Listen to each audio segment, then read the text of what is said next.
I want to welcome you to Borobar Jagatana, sorry, three films by Sunil Sansgiri, co-presented with Asia Art Archive in America, and I want to welcome up Hilary Chassé.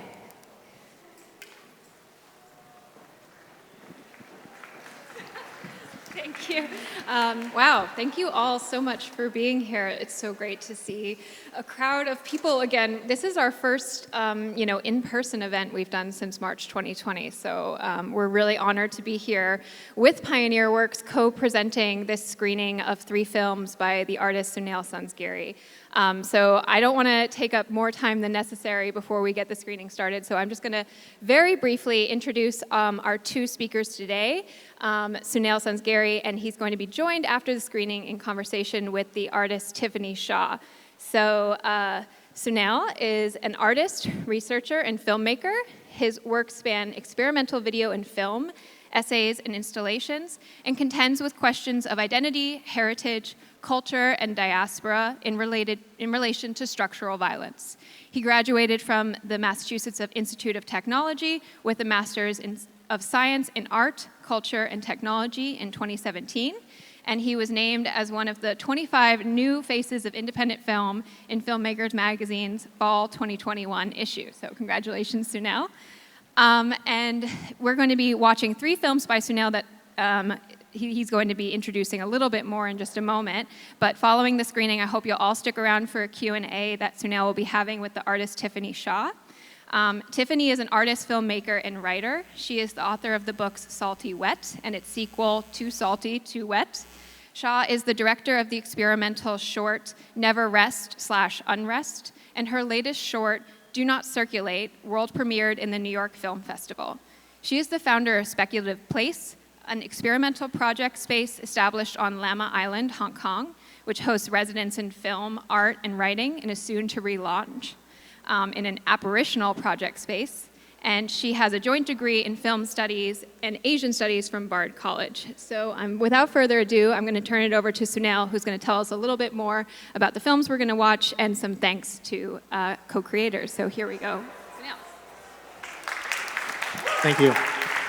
Hey, thank you everyone so much for coming out. This is the first time that any of my works have in this trilogy I've screened in New York. I've been living here for like 4.5 years, so it feels really good. And it feels great to have a physical screening with you all in this incredible space. Thank you to Pioneer Works and thank you to Asia Art Archive in America. And just a few quick thank yous. Some of the music is really important in these works, and one of my main collaborators is Amrita Kadambi. She's out on tour right now, as well as Booker Stardrum, who's here right now. Amazing musician, and some of the music is actually more featured in the installation out there, so you can check that out after the screening. I also want to thank one of my collaborators, Sumed Sawant, and his entire team in Goa, who I worked with to kind of map my ancestral house. It was a huge undertaking, and we did it during the pandemic before things got really awful in India, COVID-wise. And they wish they could be here, but cross-continental collaborations are a kind of beauty in their own right, and I just wanted to honor that and honor all the work that Sumed did. Thank you guys so much. Thank you to Tiffany, who I'm really excited to be in conversation with afterwards, and enjoy.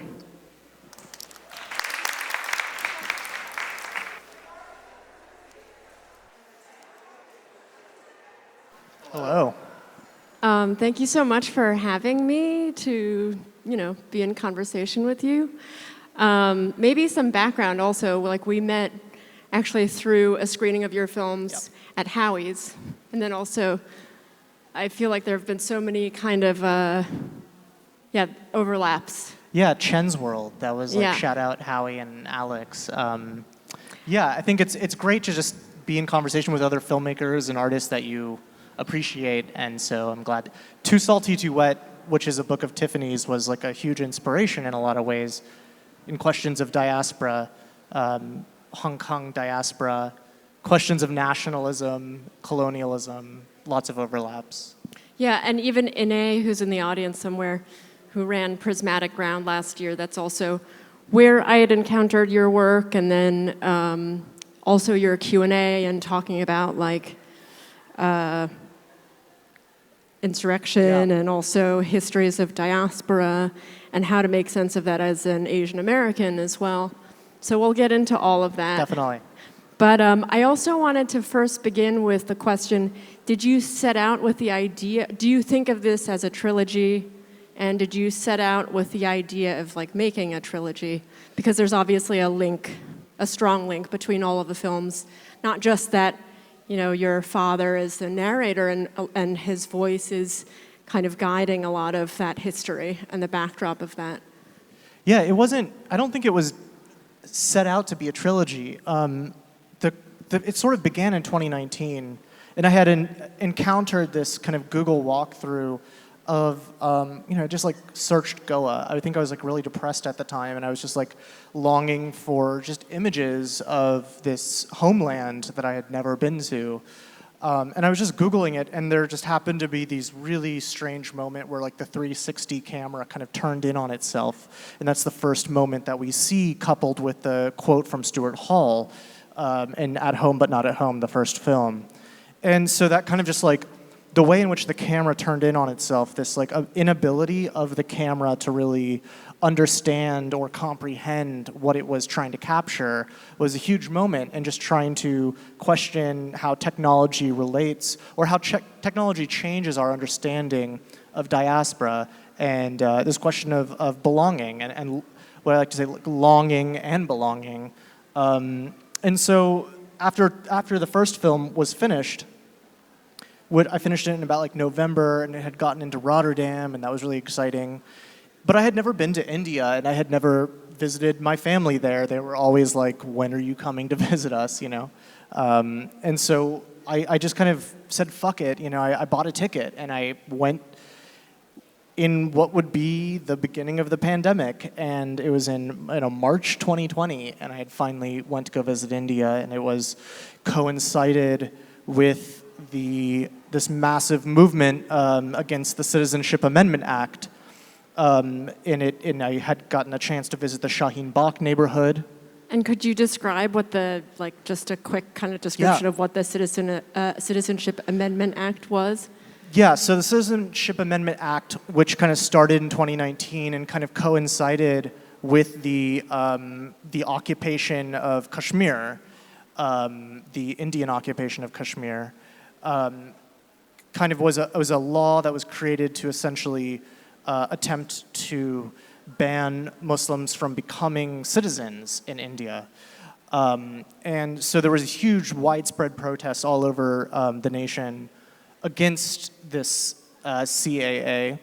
And so it kind of started in this neighborhood of Shaheen Bagh, which was a Muslim women-led protest movement, kind of in the vein of Occupy. You know, you had a free people's or a free library, which had books by like Malcolm X and Angela Davis next to like Arundhati Roy and B.R. Ambedkar. And then you had like, the Hijras, who are the kind of like the trans community, just feeding anyone in the community who wanted to come for food. And so it was this really radical liberatory space, and I got to visit it.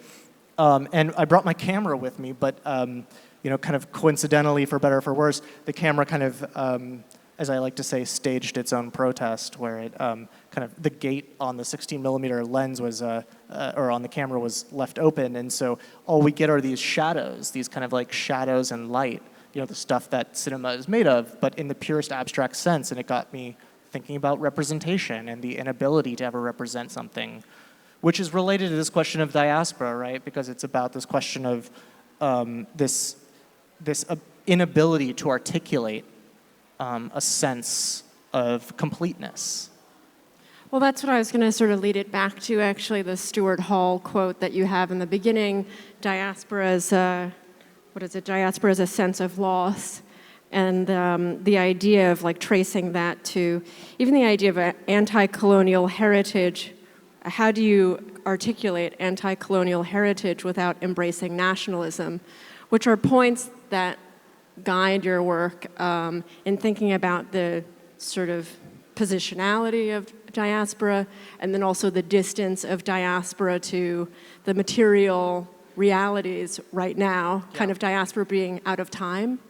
Yeah, which is kind of that's one of my favorite parts from your book is this question of like decolonization being essentially like this existential question of what does it mean to undo time, and I think that in relationship to these questions of nationalism and diaspora, there is a decisive move amongst these ethno-nationalist states, which is a consolidation of identity, a consolidation of state power that has its firm grasp over questions of diaspora. So essentially within the South Asian diaspora, and we use the term South Asia, right, to essentially incorporate everything that was displaced by, the colonial era from the British, the Portuguese, and the French too. People don't think about the French, but they colonized India too. So there's, this project, which is essentially a Hindu nationalist project, Hindutva, as it's called, which, similar perhaps to even China and other places, tries to, kind of co-opt the diaspora in the name of singularity, whereas we are many. It tries to make us into this consolidated unit. And so the question of like, how does one reclaim anti-colonialism, right, without reproducing the things you're trying to get away from? India is a settler colonialist nation.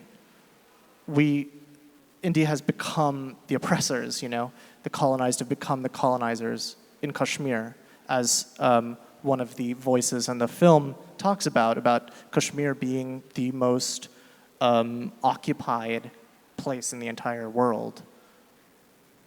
Yeah, there was something also specific to the gesture of the drone and hiring a drone operator in the first film, a kind of gesture of like, because that's not you operating it, and it's also you asking someone from many thousands of miles away.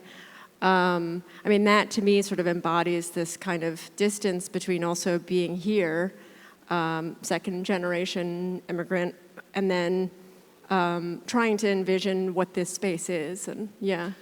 Yeah, and I think a lot of it is a question of like, I had a hard time, initially trying to hire a drone operator like ethically, like this warfare machine essentially being used, but it's also a question of vision, it's a question of, this idea going back to the birth of cinema, this desire to fly, this desire to see the world from a completely different perspective.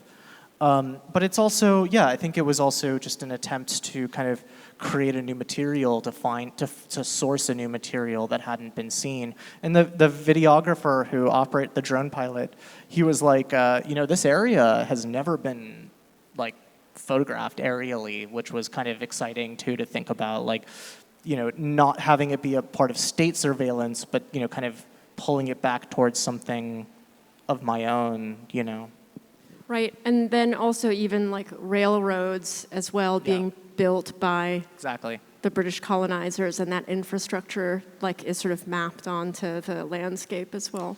Yeah, I think that's pretty essential. It's, the question of like, the birth of cinema and the railroad, these things go hand in hand in a lot of ways.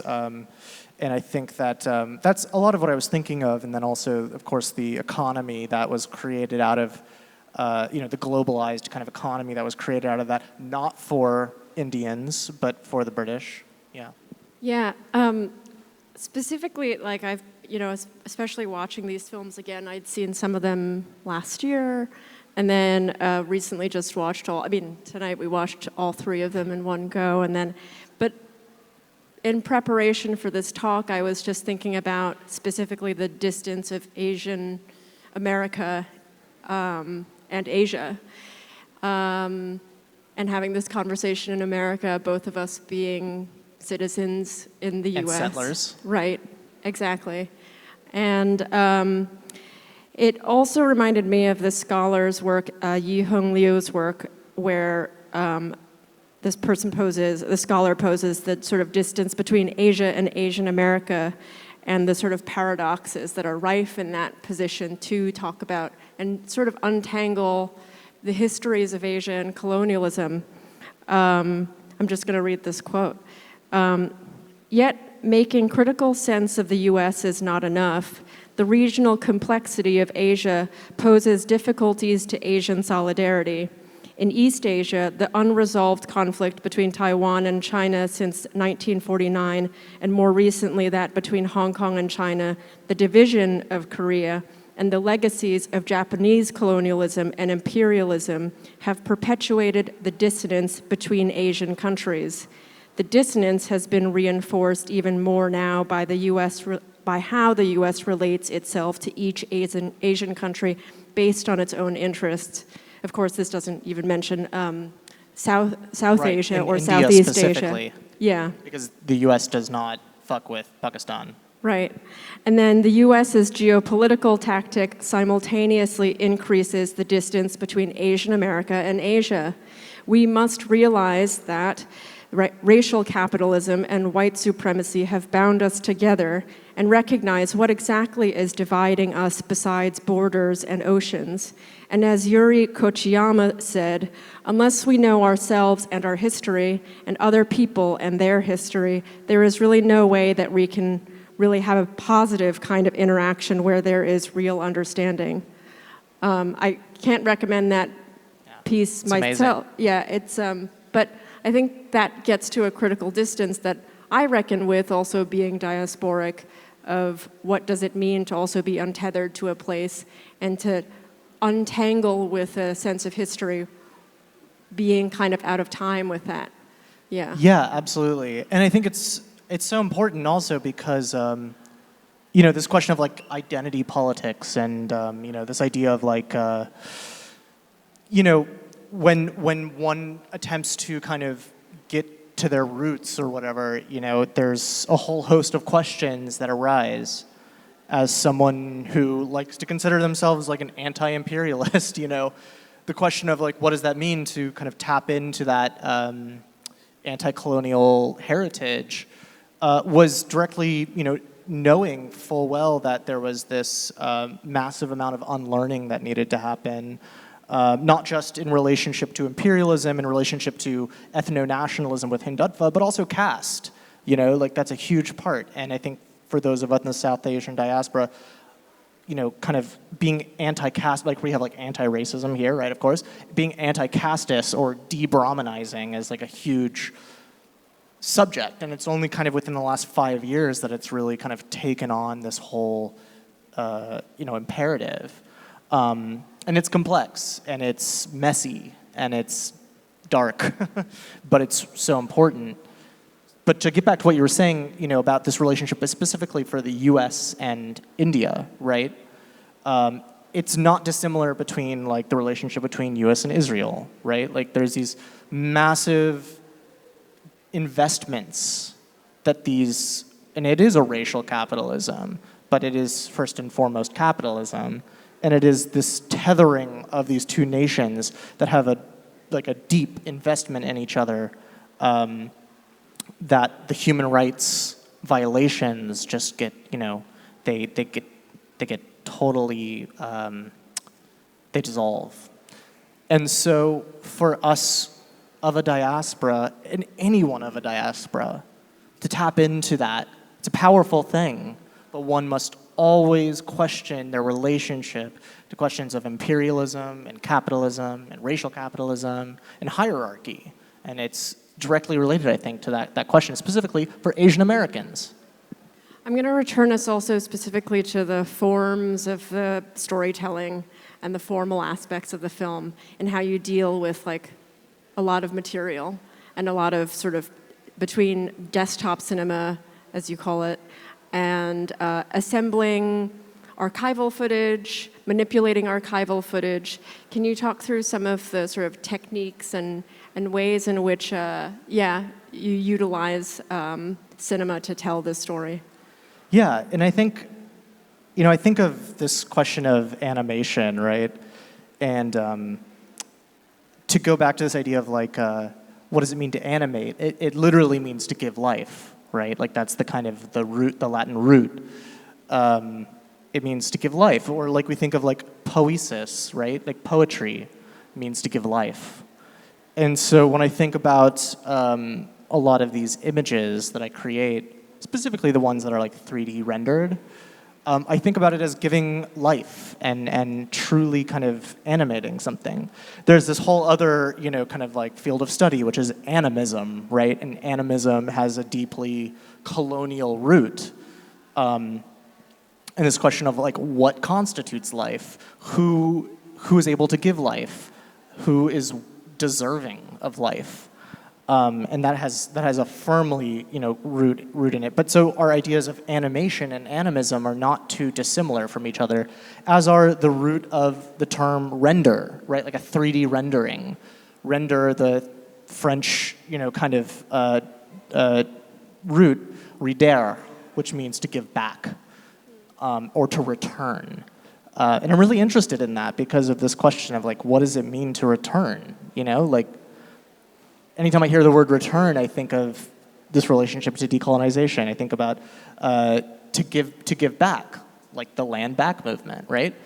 But also, like, it makes me question, like, and I kind of say it in the film, what does it mean to give back when so much has already been taken, right?